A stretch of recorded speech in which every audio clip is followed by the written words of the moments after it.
தமிழகோஸ் நேயர்களுக்கு வணக்கம். நான் உங்கள் எம்விஆர். இந்த நிகழ்ச்சி லைஃப் இஸ் பியூட்டிஃபுல். நம்ம கூட ஆன்மீக ஆய்வாளர் சூர்யா சுப்பிரமணியன் இருக்காங்க. வணக்கம் சார். அதாவது வடிவேலு கோவில் படத்தில் வந்து ஒரு சீன் வரும், மிருக தோஷம் அப்படின்னு சொல்லிட்டு வடிவேலு வந்து எல்லா மிருகமும் அட்டாக் பண்ணிகிட்டே இருக்கும். அதை வந்து அவர் தப்பிச்சுட்டே இருப்பார். இது நிறைய பேர் இயல்பாக சொல்லுவாங்க, விலங்குகளை பார்த்து வந்து நீ பயப்படுறதுனால தான் அது ஒன்று அட்டாக் பண்ணுது அப்படின்னு சொல்லிட்டு.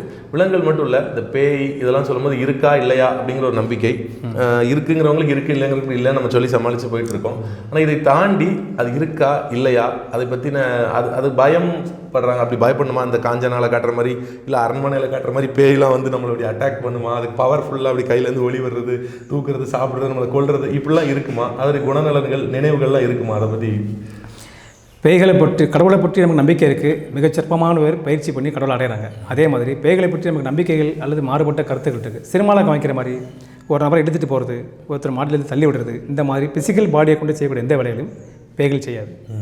பேய்கள் என்பதை கொடுத்து பயப்பட தேவையில்லை. மனிதர்கள் எப்படி நல்லவர், கெட்டவர், திருடன், கொலகாரன், ஞானி, யோகி, கருணை உள்ள கொண்டு இருப்பாங்களோ அதுமாரி வாழ்ந்த மனிதர்கள் இறக்கும் பொழுது தான் அவங்க ஆன்மாவாக மாறாங்க தவிர கடவுள் மனிதர்களையும் மிருகத்தையும் படுத்ததை போல பேயின்னு தனியாக ஒரு விஷயத்தை படைக்கலாம். நம்ம வந்து இந்த உடலுக்குள்ளே ஆன்மா இருக்குது. இறப்பின் காரணமாக இந்த மனமும் ஆன்மாவும் ஒன்று சேர்ந்து பிரிஞ்சு போயிடும். உடம்பு வந்து உயிரற்று போகிறனால மத வழக்கப்படி நம்ம புதைக்கிற இருக்கிறோம். அப்போ பேய் என்பது வாழ்ந்து மறைந்த மனிதர்களில் உடல் இல்லாத ஒரு நபரை பேய்ங்கிறோம். நம்ம வந்து உடலோடு இருக்கிறோம். ஸோ அப்போ தனி சக்தி எதுவும் கிடையாது. அந்த எந்த பேய்க்கும் தனிப்பட்ட முறை சக்தி எதுவும் கிடையாது. ஆனால் ஒரு விஷயம்னா, நம்ம உடம்புல வந்து ஒரு பாத்திரத்தில் எவ்வளோக்குள்ள எம்டி ஸ்பேஸ் இருக்கோ அந்த எம்டி ஸ்பேஸில் ஏதோ ஒன்றை போட்டு நிரப்பலாம் இல்லையா? அப்போ நம்முடைய ஆறா வந்து பயம் கொள்ளும் போது, இப்போ நாயோ மற்ற ஏதாச்சும் ஒரு மிருகமோ ரோட்டில் போகும்போது, ஒரு பைக்கோ காரோ ஏற்ற போகும்போது தன்னை அப்படியே ஃபுல்லாக சுருக்கி உட்காரிச்சிக்கலாம். அதே மாதிரி நம்ம பயப்படும் போது நம்ம ஆறா ரொம்ப சுருங்கிடும். அப்போ அதில் நிறைய வெற்றிடம் இருக்கும். அந்த வெற்றிடத்தில் மாட்டோம்தான் இன்னொரு ஆன்மா வந்து உள்ளே உட்காரணும்னா அதுக்கு ஓரளவுக்கு போதுமான அளவுக்கு ஒரு ஸ்பேஸ் வேணும் இல்லையா? அப்போ நம்ம ரொம்ப பயந்துருக்கும் போது அந்த ஒரு ஆன்மா நம்ம உடம்புல வந்து அட்டாச் ஆகிறதுக்கு வாய்ப்புகள் உண்டு. நமக்கு குலதெய்வமோ, நமக்கு கும்பிடக்கூடிய தெய்வங்களோ, ஏஞ்சல்ஸோ ப்ரொடக்ஷனுக்கு இருந்தாங்கன்னா நம்ம கிட்ட வரலாம், நம்ம மெரிச்சாக முடியாது. அப்போ நம்மளுடைய அதீத பயமே அந்த தீய சக்தியை நமக்குள்ளே வெல்கம் பண்ணுறதாயிரும். முதல் விஷயம், மனதளவில் தைரியமாக இருக்கும். ரெண்டாவது விஷயம், ஒரு கோயிலுக்கு போகிற ஆளாக இருந்தால் யாரை கூட்டு போவார்? தன்னை போலவே கோயிலுக்கு போகிறதுக்கு விருப்பம் உள்ள ஒரு நபரை கோயிலுக்கு கூட்டு போவார். தண்ணி அடிக்கிற ஆள் என்ன பண்ணுவாருன்னா தன்னை மாதிரி தண்ணி அடிக்கிற ஆளை அங்கே கூட்டு போகிற மாதிரி எல்லா இந்த மனிதரில் நல்லவர்கள் கெட்டவர்கள் இருக்கிற மாதிரி பேய்களும் வாழ்ந்து இறந்த மனிதர்கள் வாழ்கிற பொழுது அவருக்கு என்னென்ன ஆசைகள் இருந்துச்சோ அதே ஆசையோடு தான் மனமும் ஆன்மா ஒன்றா இருக்குது. உடம்பு தான் இறந்து போச்சு. அப்போ இறந்து போன ஆன்மாக்களில் பல்வேறு விதமான ஆசைகளோடு உள்ள ஆன்மாக்கள் இருக்காங்க. ஆனால் அனுபவித்து பார்ப்பதற்கு உடலில் என்பதால் இறந்து போன பல ஆன்மாக்கள் மீண்டும் பிறக்கிற வரைக்குமோ, கடவுளை சென்று செய்கிற வரைக்குமோ, தன்னுடைய ஆசைகளை நிறைவேற்றிக் கொள்வதற்கான உடலை அடைவதற்கான ஏகத்தில் இருக்கும்போது மிகுந்த பயந்தாங்குழியாக இருக்கக்கூடிய உடம்பை அது உள்ளே வந்து உணர்ந்து பயன்படுத்திக் கொள்ளும். அதனால் என்றைக்குமே பேய்களை பற்றிய கருத்துக்கள் புத்தகத்திலையும் படத்துலையும் பார்த்த மாதிரி யதார்த்தம் இல்லை. எப்படி தண்ணி அடிக்கிற ஒரு நபர் தண்ணி அடிக்கிற மாதிரி தனக்கு சகவாசம் ஆக்கிக் கொள்கிறாரோ, ஒரு குடிக்க ஆசைப்பட்ட ஒரு ஆன்மா தன்னை போலவே குடிக்கிற ஒரு கெட்ட மனிதனை தேர்ந்தெடுத்து உள்ள போக நல்லவரை அந்த தீய நோக்கத்துக்கு பயன்படுத்திக் கொள்ளாது. அதே மாதிரி ஒரு நல்ல விஷயமான கோவில்களுக்கு போகிறது, மற்ற விஷயத்துக்கு ஆசைப்படக்கூடிய ஒரு ஆன்மா அந்த மாதிரி ஆட்களோட சேர்ந்து ஆசைப்படுவதோட எல்லா நபர்களையும் எல்லா ஆவிகளும் தொந்தரவு செய்வதே இல்லை. ஓகே, அப்படிங்க சொல்கிறது பார்க்கும்போது முதல்ல தைரியமாக இருந்தால் எதுவுமே நம்மளை அட்டாக் பண்ணாது.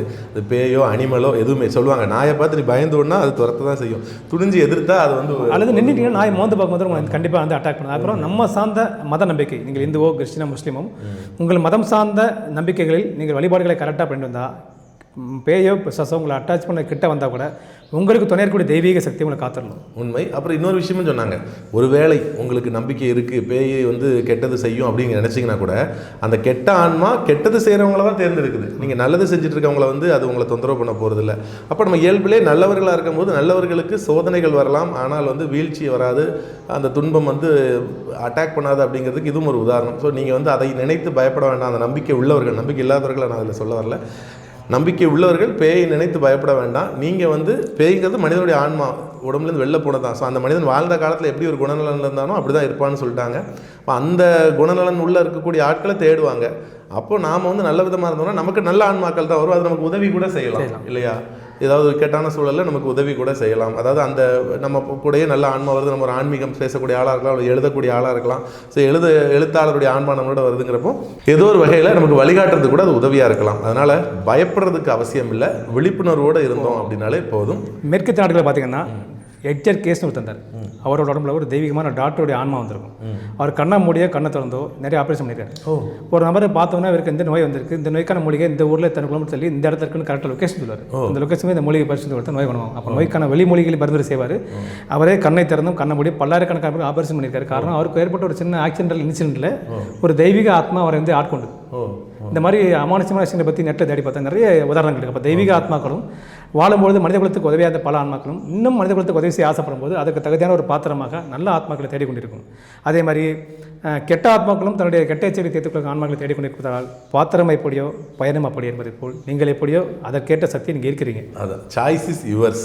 நம்ம நல்லவங்களாக இருந்தால் நல்லதே நடக்கும். அதான் எப்பயுமே சொல்லுவாங்க பெரியவங்க, நல்லதே நினைப்போம், நல்லதே செய்வோம், நல்லது மட்டுமே நடக்கும்.